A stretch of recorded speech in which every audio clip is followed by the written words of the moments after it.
ازيك يا ام؟ الحمد لله يا احمد، عامل ايه يا ابني؟ عامله ايه؟ الحمد لله. رايقه؟ رايقه يا ابني، في ايه؟ مش هنروح طالما قلت لي سالتني رايقه ولا مش رايقه بقى عايزني في موضوع ايه؟ مش هنروحوا للناس بقى زي ما اتفقنا؟ الناس مين؟ اسمع. انت عايز مني ايه يا ابني؟ يعني انا ما خلفتش غيرك على بنتين وفرحت باخواتك البنات، وانت اول فرحتي ضنايا الوحيد اللي ما طلعتش بيه غير من الدنيا، اللي نفسي افرح بيك، عايز تتجوز لي واحده كانت متجوزه قبل كده؟ ليه يا ابني؟ ليه يا ابني بتكسر بخاطري وخاطرك؟ يا ابني نفسي لك تتجوز لك بنت بنوت كده اول فرحتك، ما تبقاش يا ابني متجوزه قبل كده ومعاها عيله كمان، عايز تبلي نفسك بواحده متجوزه ومعاها عيله. ليه يا ابني؟ ليه يا ابني انت عجزت؟ هو انت بقى عندك 80 سنه؟ ده انت لسه في عز شبابك يا ابني. هو لا عيب ولا حرام، انت ليه بس بتعملي كده؟ هو انت اللي يهمك ايه؟ اللي يهمك اخلاقها وصفاتها ولا اللي يهمك كانت متجوزه ولا مش متجوزه؟ هو حرام يا امي. النبي صلى الله عليه وسلم كان متجوز نفس سيدات. السلام. المهم اخلاقها وتصرفاتها، والواحده اللي هتعيش معانا دي تبقى سيرتها وسمعتها كويسه ومعاملتها كويسه معاكي ومع الناس. وانت ايه دي ذنبك تربي عيال مش عيالك؟ ليه؟ ايه اللي ايه ذنبي؟ ايه المشكله يعني؟ بعدين انت ما شفتيش البنت دي؟ انا متعلق بيها قوي. دي بنت جميله، انت لما تشوفيها هتحبيها. واسمها طيبه قوي. انا مش عارف انت واخده عنها الفكره دي ليه، ومش اي واحده لا تطلع انا ما تبقى شفتش وحشه. منها حاجه وحشه ولا حاجه طيب. عيب. انا اللي كل اللي شايفاه ان واحده كانت متجوزه قبل كده تاخد ليه شاب اعزم ما دخلش دنيا؟ وهي اللي متجوزه دي خلاص تموت يعني، تتدفن. تروح تتجوز واحد يا اخويا زيها متجوز زيها؟ طب واذا كنت انا رايدها ياما وهي رايداني، هتوقفي لي ليه في الموضوع زي كده؟ لو هي عملت لك عمل ولا ايه بقى؟ لا اله الا الله. انا ما رضيت، محمد مش رسول عشان الله. عمل، انا ما رضيتش بيها الا عشان لقيتها بني ادمه كويسه. هي دي اللي هتصوني، وهي دي اللي هتصوني في بيتي.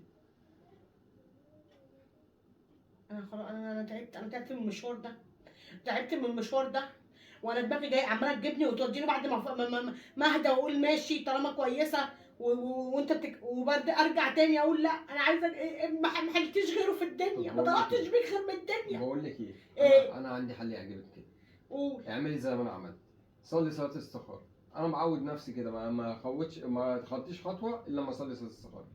صلي صلاه استخاره، وانا متاكد ان شاء الله ربنا هييسر لنا في الموضوع ده. فيها ايه يعني لما افرح بيك بحته عروسه ما دخلتش الدنيا غير معاك، تبقى انت اول فرحتها وهي اول فرحتك؟ وخلاص. اللي يخليك انت تتجوز واحده متجوزه قبل كده؟ طب ما انا ياما من زمايلي في الشغل اتجوزوا، وناس ما لسه بكر وبعد كده اتطلقوا وسابوا بعض. يعني هي مش بكده، هي بالاخلاق يا امي. وسواء الاتنين ارتاحوا مع بعض ولا لا، دي كل شيء في الاول وفي الاخر اسمه ونصيب. ما حدش يعرف هيكمل مع مين ولا مش هيكمل مع مين. ما انا عندي زمايلي ياما اتجوزوا وسابوا. وعندي محمد زميلي اهو، ما شاء الله يعني ربنا يبارك له، بقاله 7 سنين متجوز واحده كانت متجوزه قبل كده وشايلاه على الراس شيء. الموضوع مش كده يا امي، ده نصيب.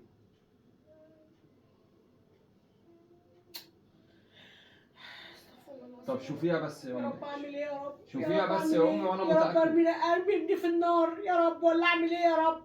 شوفيها بس يا امي وانا متاكد ان انت لما تشوفيها هترتاحي لها، وانت بنفسك هتقولي يلا نروح لهم. سيبني اخد ودي مع نفسي في الكلام. بصي بقى يا اما، انا بقالي مده طويله بقول لك على الموضوع ده، وكل شويه تقولي لي سيبني واخد ودي مع نفسي، وشويه تقولي لي طب انا موافقه، وشويه تقولي لي مش بقعد موافقه. اقول لك كده، اقول يمكن تنساها، يمكن كان حب كده ويروح لحاله، اقول يمكن تنسى وتكبر دماغك سنين بقالك ولا 6 7 سنين مرتبط لي بيها، واقول ايه بكره يقول يعقل، بكره يقول لا مش عايزها، بكره بحس ان انت كل ما بيجي بكره كل ما بتتعلق بيها اكتر. بس يا اما بقى انا مش هنسى. ما تقوليش انسى ومش هتنسى، انا مش هنسى. وكن في علمك بقى، انا لو ما يعني انت اتجوزتش تفضل عصمت، مترهبن؟ لو ما اتجوزتش عصمت انا مش هتجوز حد تاني، عشان تبقى عارفه بقى.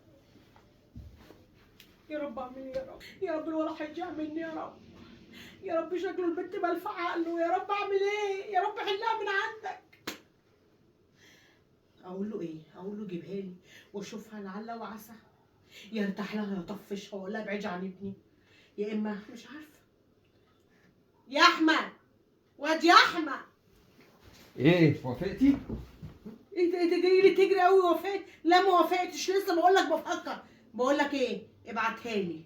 هتوافق ان شاء الله. خلاص هبعتها لك. هتقول لها قول لها امي عايزه تقعد معاك، عايزه اقعد اتكلم معاها كده واعرف ايه سبب الانفصال، واشوفها واشوف لونها ايه، لبسها ايه، طريقتها ايه. هي بنت حلال وهتعجبك. خلاص هبقى اجيبها بس لك. الولا اول ما ناديت عليه جه جري خلاص والضحك بقى، بقت انا تيجي عارف بقى هنا. انت اللي انت خلاص بقى. ابعتها لي عشان لو ما جاتش يبقى هي اللي جابت على نفسها. لا على طول، ده انا هنزل اجيبها لك دلوقتي. لا على ايه؟ خليها اما تروح، اما تقابلها بكره في الشغل ابعتها لي. خلاص ماشي اتفقنا. ماشي. انا عصمت زميلة احمد في الشغل، اه وقال لي اللي هو كلم حضرتك عليا كتير. ايوه يا عصمت، تعالي تعالي يا عصمت واقفلي الباب وراكي.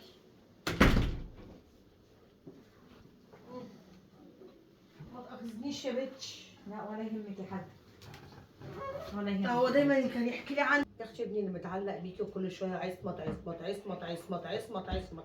قلت اما اشوف بقى عصمت مين دي اللي بلفع عقل الولا واكلاه.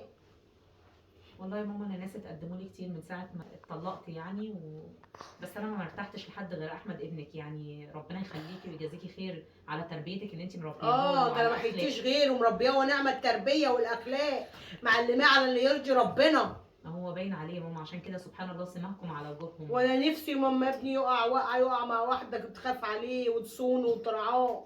والله يا ماما ربنا اللي عالم، انا مش هشكر لك وكان نفسي يتجوز واحده تبقى اول فرحته هو. ما انا مؤاخذه يا بنتي، انا ما كانش نفسي يتجوز واحده متجوزه قبل كده. وانت يا اختي قعدتي قد ايه متجوزه؟ انا شهر وما استحملتش يا ماما الوضع وانفصلنا على كده. وانت يا اختي ايه اللي جبرك بقى واتجوزتيه ليه؟ انا ما كنتش اعرفه، واهلي هم اللي غصبوه عليا، ولما من اول ما اتجوزنا من اول اسبوع واحنا بيحصل مشاكل كبيره، واخويا بيجي كان في مشاكل كبيره ابويا واخويا ويجوا يقعدوا له وهو يقول هتصلح وخلاص وهتعدل، وفي حاجات ما ينفعش ان انا اتكلم فيها ماما يعني، وخلاص ربنا يصلح له حاله، بس احنا ما كانش في نصيب ما بيننا اكتر من كده يعني ده انت ما لحقتيش تتهني يا بنت. انا حاجتي اتشالت زي ما هي من الشقه بتاعتي وما لحقتش اتهنى بيها. وشكلك يا اختي حملتي على طول. بس فالحمد لله يعني، الحمد لله. انا مش هينفع ان انا اتكلم عليه عشان ما اخدش ذنب، بس هو ما كانش بني ادم يتعايش معايا يعني. وبنته معايا انا، بنتي انا اللي معايا، بنتي اللي معايا. بيتهيألي هو ولا بيسأل ولا بيسأل فيها. ده بيقولوا ما شافهاش من يوم ما اتولدت. هو بالظبط كده، هو من اول ما يعني سيبنا بعض خلاص اتقطعت العلاقات، وعرف ان انا حملت وعرف، وابويا بلغه وقال له تعالى شوف بنتك بعد الولاده وتعالى كل دوت، وهو ولا سأل. خدني خير عن اللي هو عمله فيا. وبنتك بقى مين اللي هيصرف عليها في حاله لو وافقت ان ابني يتجوزك؟ ماما انا شغاله في نفس المكان اللي احمد شغال فيه، وقبض احمد نفس قبضي، انا اللي متكفله ببنتي، انا اللي بصرف على بنتي وانا اللي بعمل كل حاجه لبنتي. اوعي تكوني فاكره ان انا عايزه احمد عشان يصرف عليها ولا يتكفل بيها. انا بنتي الحمد لله الحمد لله ولله الحمد، الشغل بتاعي مقضيها وزياده، بمصاريف تعليمها بمصاريف كل حاجه انا اللي شايلاها. هو اكتر من ابنك، لو ربنا حصل نصيب ما بيننا اللي هو هيصرف على بيته اكتر من كده، لا انا مش هحمله. مش عارفه ليه ارتحت لك يا بنتي يا عصمه، شكله كان عنده حق.